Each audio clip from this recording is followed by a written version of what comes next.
Wherever you go, whatever you do, throw a little at it. Omax, Vest and Briefs.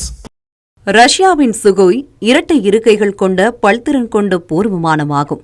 நீண்ட தூர தாக்குதல்களுக்காக வடிவமைக்கப்பட்டுள்ள இந்த அதிநவீன போர் விமானங்கள் மேம்பட்ட ஆயுதங்கள் மற்றும் பிரமோஸ் ஏவுகணைகளை எடுத்து சென்று தாக்கும் திறன் கொண்டவையாகும். ரஷ்யாவிடம் இருந்து வாங்கப்பட்ட சுகோய் 30 MKI போர் விமானங்கள் இந்திய விமானப்படையின் முக்கிய அங்கமாக உள்ளது. குறிப்பாக இந்திய கடற்படையின் முதுகெலும்பாக உள்ளது. முதலில் 1997 ரஷ்யா இந்தியாவுக்கு சுகோய் போர் விமானங்களை வழங்கியது. தற்போது இந்துஸ்தான் ஏரோநாட்டிக்ஸ் நிறுவனம் இந்த சுகோய் போர் விமானங்களை உள்நாட்டிலேயே தயாரித்து வருகிறது. இந்திய விமானப்படையில் சுமார் 250க்கும் மேற்பட்ட சுகோய் 30 போர் விமானங்கள் பயன்பாட்டில் உள்ளன.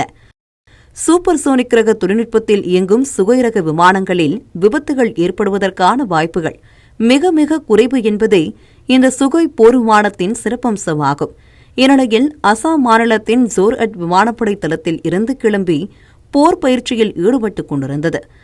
கர்பி அங்லோங் மாவட்ட வான்பகுதியில் பறந்து கொண்டிருந்தபோது ஜோர்அட் கட்டுப்பாட்டு அறையுடனான தொடர்பு திடீரென துண்டிக்கப்பட்டது. சுகோய் 30 போர் விமானம் ரேடாரில் இருந்து காணாமல் போனது.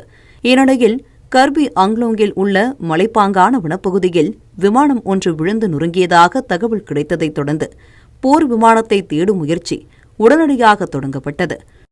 ஜோர்அட்டில் இருந்து சுமார் 60 கிலோமீட்டர் தொலைவில் உள்ள கர்பி அங்லாங் பகுதியில் இந்த சுகோய் போர் விமானம் விபத்துக்குள்ளானதாகவும் விபத்தில் படுகாயமடைந்த ஸ்குவாட்ரன் லீடர் அனுஜ் மற்றும் ஃபிளிட் லெப்டினன்ட் பூர்வேஷ் துரக்கர் ஆகியோர் உயிரிழந்ததாக இந்திய விமானப்படை அறிவித்துள்ளது.